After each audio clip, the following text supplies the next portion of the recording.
The first time Marla Whitcomb called 911 on me, I was standing barefoot on my own dock with a skittle full of trout and a coffee mug that said, "World's okayest uncle."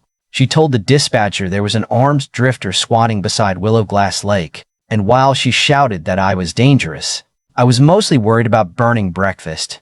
That was when I realized the president of Cedar Ridge HOA was not going to leave me alone, and unfortunately for her, she had picked a fight with the one man who held a note on her house. "My name is Cole Mercer. I'm 54, and I spent 22 years in Army logistics before taking a corporate job that slowly turned my brain into oatmeal. After my marriage ended, I stopped pretending I was fine. Then my Aunt Ruth left me a fishing cabin on 2 acres of lakefront in northern Wisconsin, and, for the first time in years, silence felt like medicine instead of loneliness. The cabin was built in 1948, with dark cedar boards and a stone chimney that leaned just enough to make inspectors nervous. The dock sagged, the screen door slapped when the wind picked up, and the plumbing sounded like a raccoon trapped in a trombone.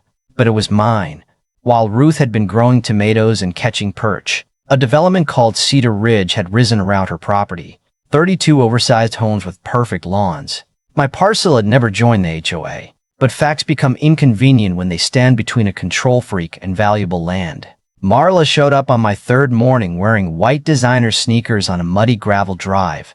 She was a luxury real estate broker who smiled with her mouth while her eyes searched for weakness. She carried a clipboard and a folder stamped "Voluntary Compliance Notice," though her tone made voluntary sound like a clerical error. She told me the cabin needed approved gray siding, concealed fishing equipment, and a paved driveway because gravel lowered community standards. I asked which community she meant. "Cedar Ridge," she said. "You are inside our visual corridor." I told her I was inside my own property lines. She clicked her pen and smiled. "Everybody says that until the paperwork arrives." I explained that the cabin was protected by grandfathered use and had never belonged to her association. She looked past me at the dock and the old canoe, and I saw the calculation behind her face. 2 acres of private waterfront sat between Cedar Ridge and the widest section of the lake. Marla did not hate my cabin. She wanted it. A week later, the patrol started.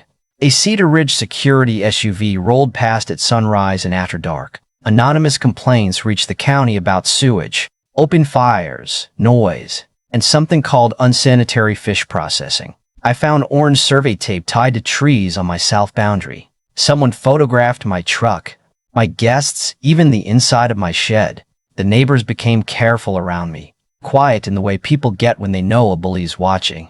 The only ones who spoke openly were Leon and Petra Novak, retired teachers from Birch Court. Petra brought me a pie, then apologized because Marla had warned residents I might be involved in criminal activity. I asked what kind. Petra shrugged.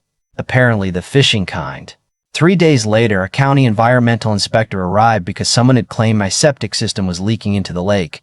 Marla pulled in behind him so fast her tires stood gravel against my mailbox. She stepped out in a fluorescent safety vest and announced that she was present as a concerned community representative. The inspector, Luis Navarro, looked at her clipboard, then at me. Luckily, paperwork is where I feel at home. I handed him the recent inspection certificate, upgrade records, soil tests, maintenance receipts, and clean water results. Luis studied the folder while Marla's confidence drained away 1 page at a time. Finally, he said my system exceeded county standards. Marla snapped that the complaint raised broader environmental concerns and demanded further action. That was when I gave her exactly what she asked for. I told Luis that public records showed Cedar Ridge's shared treatment system had not been inspected in nearly 4 years. Marla's clipboard hit the gravel flat. She called it irrelevant. But Luis explained that once a contamination complaint was filed, he had a duty to examine any nearby source that could affect the lake. He scheduled the HOA facility for the following week. After they left, I sat on the dock and watched the wind move across the water in silver bands. I should have felt satisfied, but Marla had looked cornered. That evening, I opened my laptop beside the fireplace and started digging. Cedar Ridge had paid more than $40,000 to Whitcomb Community Strategies, a company registered to Marla's home address. The security contract had gone to her brother's firm with no competitive bids and no disclosure. Then I found 11 for-sale listings from the previous year, all handled by Marla, all involving older residents buried under fines before selling. She was pressuring people out, collecting commissions, and tightening control one frightened homeowner at a time. My cabin was the last property she could not bully into submission. And the irony was almost too perfect. Through my investment company, Northline Capital, I had purchased a pool of distressed mortgages 2 years earlier. One belonged to Marla Whitcomb. She was already 3 payments behind. She had spent a month trying to force me off land I owned while mailing money to a company I owned, and she had no idea. I closed the laptop, listened to the fire settle in the stone hearth, and understood the war had just changed. Marla believed she was hunting an isolated man in an old cabin. What she had actually found was a man with patience, records, and a legal claim on the roof over her head. The next morning, Leon and Petra came down the path carrying a grocery bag, a thermos, and the kind of expression people wear when they have spent too long being afraid. Leon set the thermos on my dock and looked over his shoulder before speaking. Marla has been pushing people to sell, he said. Not asking, pushing. Petra pulled a thick envelope from the bag and handed it to me. Inside were violation notices for cracked flower pots, curtains visible from the street, a basketball hoop left out overnight, and one especially impressive warning accusing a 76-year-old widow of creating an aggressive decorative atmosphere with ceramic ducks. Every letter carried the same threat: daily fines, legal fees, liens, and possible foreclosure.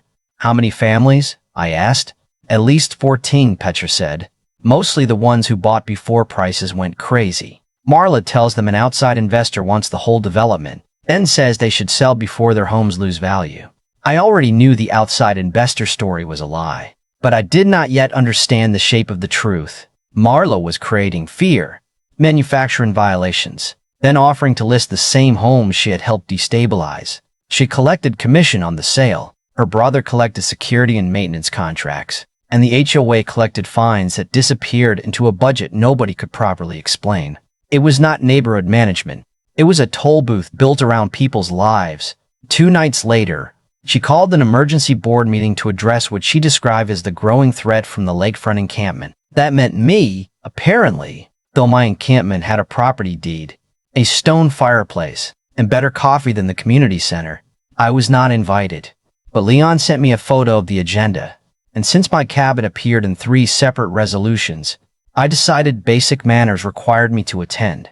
The room smelled like burnt coffee, carpet cleaner, and nervous money. Folding chairs filled every corner. Marla stood behind a podium beneath a screen displaying a grainy photograph of me cleaning fish. The image was labeled persistent nuisance activity. She had even circled my fillet knife in red like I was preparing evidence instead of dinner. Cedar Ridge faces an unprecedented threat, she began, clicking to a slide showing teenagers fishing near my dock. These unknown individuals have been observed gathering at irregular hours. One of the unknown individuals was 16-year-old Noah Bell, whose father was sitting 3 rows from the front. Mr.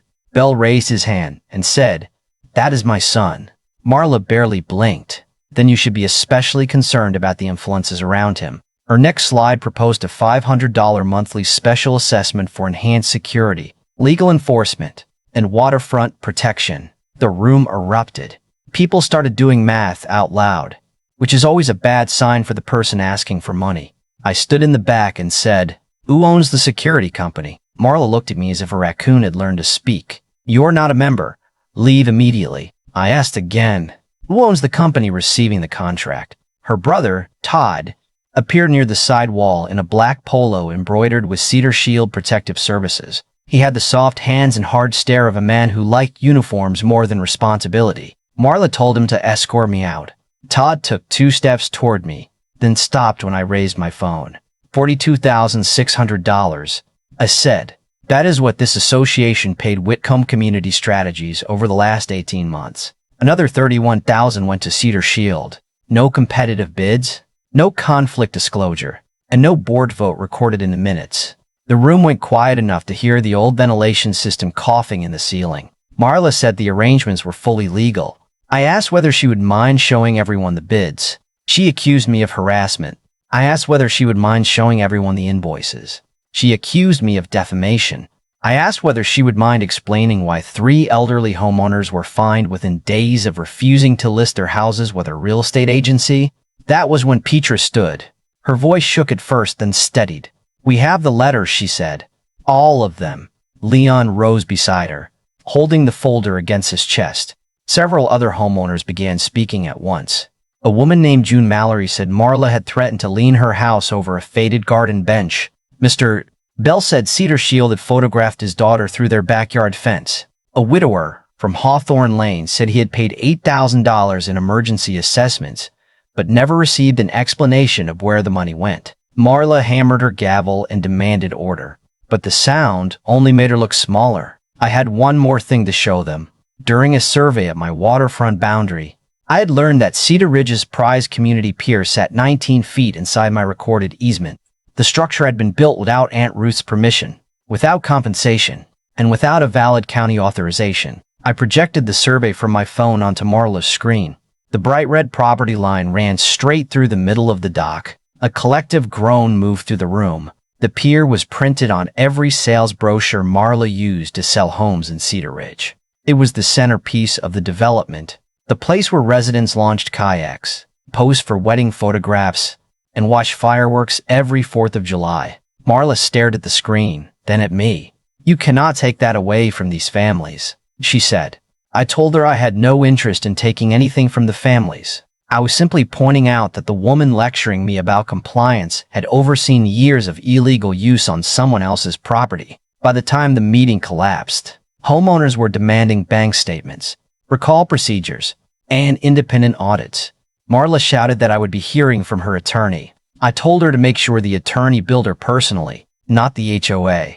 The lawsuit arrived the following Tuesday while I was standing on the dock in flannel pants, drinking coffee and pretending the morning had not already become ridiculous. 26 pages claimed my cabin was a dangerous non-conforming structure that damaged neighboring property values and required immediate demolition. She also demanded $60,000 for emotional distress, which felt ambitious considering most of the distress was hers.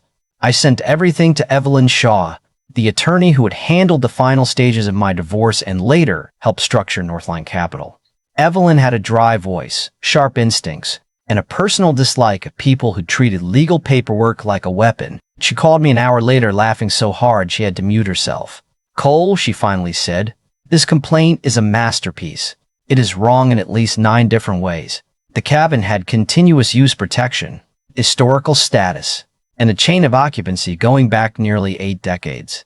Marla was trying to demolish a legally protected structure for being old enough to deserve legal protection. Evelyn filed a counterclaim for harassment, malicious litigation, trespass, and the unauthorized dock encroachment.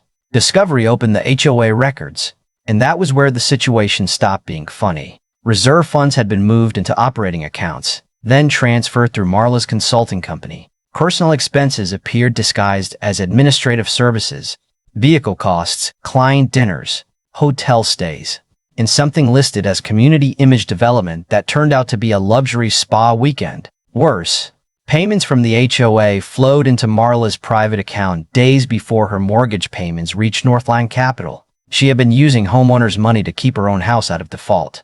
Before we could confront her, somebody slashed all 4 tires on my truck, spray-painted "Move" on the side of my shed, and stole 2 tackle boxes from the porch. My cameras caught a Cedar Shield SUV circling the property at 1:52 in the morning. The license plate belonged to Todd's company. Deputy Aaron Pike watched the footage of my kitchen table while rubbing his forehead. "People lose their minds over HOA disputes," he said. "Usually they start with passive-aggressive emails.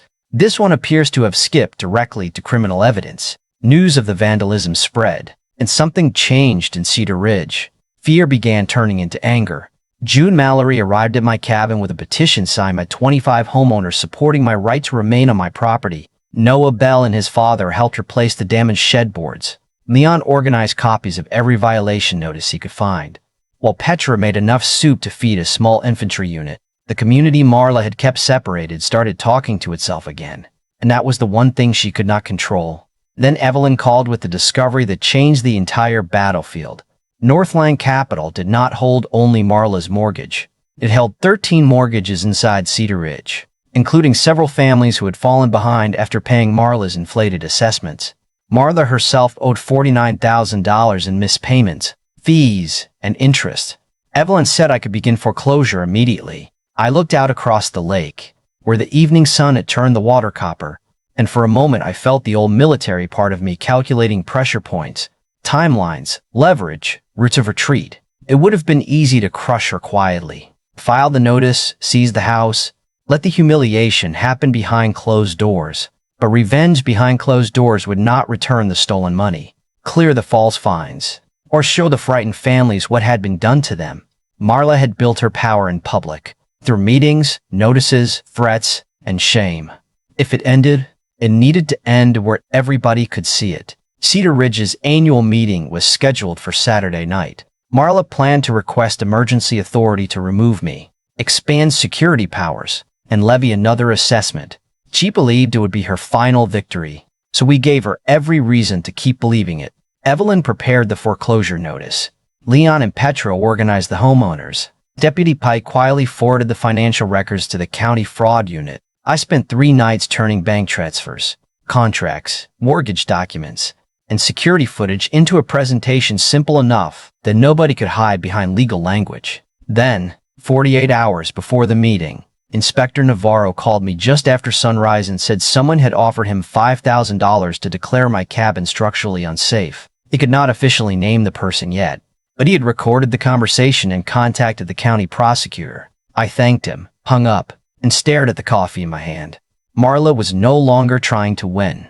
She was trying to survive, and desperate people do not stop when the plan fails. They simply become more honest about who they really are. Saturday morning, Marla made her worst mistake. I woke to diesel engines and found 2 dump trucks unloading broken concrete, rusted pipe, and splintered lumber across my driveway. A hand-painted sign read, "Unsafe dumping Arreo," which might have been clever if my cameras had not captured Marla across the road, coffee in one hand, directing Todd's workers with the other. Deputy Pike watched the footage twice, then looked at me. She brought breakfast to her own crime scene. By noon, county crews photographed every load while neighbors watched from lawn chairs, and Leon loudly observed that arrogance should never be allowed near heavy equipment. Marla arrived at 3 wearing a charcoal suit and carrying an envelope. Inside was a cashier's check for $55,000 and an agreement requiring me to withdraw the lawsuit, waive her mortgage default, approve the community pier, and stay silent about HOA finances. "Where did the money come from?" I asked. Her smile tightened. "That is not your concern. It becomes my concern when someone behind on her mortgage offers me more cash than she has reported income." For a second, the real Marla surfaced, frightened and furious. Then the mask returned. "You think these people care about you," she said.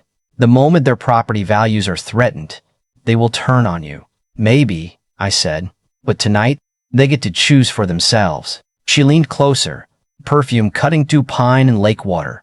"You have no idea who you are dealing with." I handed back the check. "Marla, I know exactly who I am dealing with. That is your problem." By 6:30, Cedar Ridge Community Center was packed. Marla had sent messages claiming the meeting was postponed, but that only made people more determined to attend. She brought Todd, 2 security guards, a lawyer, and a photographer. I sat in the back beside Evelyn with 1 folder and no speech. Marla opened with a presentation titled, "Protecting Cedar Ridge from Outside Threats." My cabin appeared beneath red letters, followed by photographs of my truck, dock, and children fishing with me. She requested emergency authority to hire more security and take legal action against neighboring properties. Before the vote, I stood. Marla gripped the podium. "You have no standing here." I walked toward the screen and said, "Actually, I have more standing than you realize." Evelyn connected my laptop, and Marla's presentation changed to a mortgage statement from Northline Capital. I introduced myself as the owner of the company holding 13 Cedar Ridge mortgages, including hers. The room went silent. I showed the balance, missed payments, and $49,000 default. Marla stared at the screen. "That is impossible. I own my house." "You own the title," I said.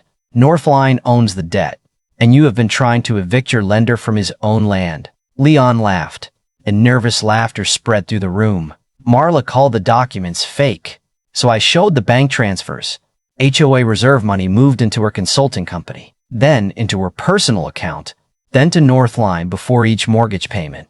Every stolen dollar had left a trail. Every emergency assessment had helped keep her house from foreclosure. The anger in the room changed. June demanded to know why her retirement money had paid Marla's mortgage. Mr. Bell asked why his family had been threatened while Todd's company received contracts. Teacher raised the violation letters, and Leon read the names of 14 homeowners pressured to sell through Marla's agency. Marla pounded the gavel, but nobody listened. She shouted that the records were stolen and everyone would regret betraying her. Then Deputy Pike entered with 2 county investigators. He waited until she saw the warrant. "Marla Whitcomb," he said, "you are under arrest on suspicion of embezzlement, attempted bribery, conspiracy, and filing fraudulent records." Todd moved toward the side exit, but another deputy was already there. The photographer kept taking pictures as Marla was handcuffed beneath her own banner about community protection. She looked at me once before they led her away, and there was no rage left, only disbelief that the world had finally refused to obey her. 6 months later, Marla pleaded guilty, surrendered her real estate license, repaid what could be recovered, and lost the house after failing to cure the default. I did not buy it. A young couple bought it, and their first question was whether their children could join our Saturday fishing lessons. The new HOA board, led by Leon and Petra, published every invoice, required competitive bids, canceled the fake fines, and returned recovered funds to homeowners. We kept the community pier through legal easement, with payments going into lake conservation. I restructured the mortgages of families damaged by Marla's assessments because I had learned something important. Owning leverage and using it are not the same thing. Power reveals character when nobody can stop you from abusing it. My cabin still stands. Cedar boards glowing gold after restoration, and June's ceramic ducks now occupy her yard in numbers that qualify as a small militia. Noah helps run the youth fishing program. Petra's daughter, Rachel, moved home to coordinate water testing. And somewhere between sunrise samples and coffee on the dock, she became the reason I stopped seeing the cabin as a place where I had escaped my old life. It became home. Last week, though, the county proposed rezoning the shoreline for high-density development. The consultant used phrases Marla loved: underutilized land, modernization, shared community benefit. So now I wonder whether Cedar Ridge learned its lesson, or whether people only recognize a bully when she wears designer sneakers and carries a gavel. Tell me what you think. Was I right to expose Marla publicly and foreclose when she refused to make things right? Or did holding her mortgage give me too much power in a personal fight? Drop your verdict in the comments. Share the wildest HOA story you have ever lived through. And subscribe, because around this lake, peace never lasts very long.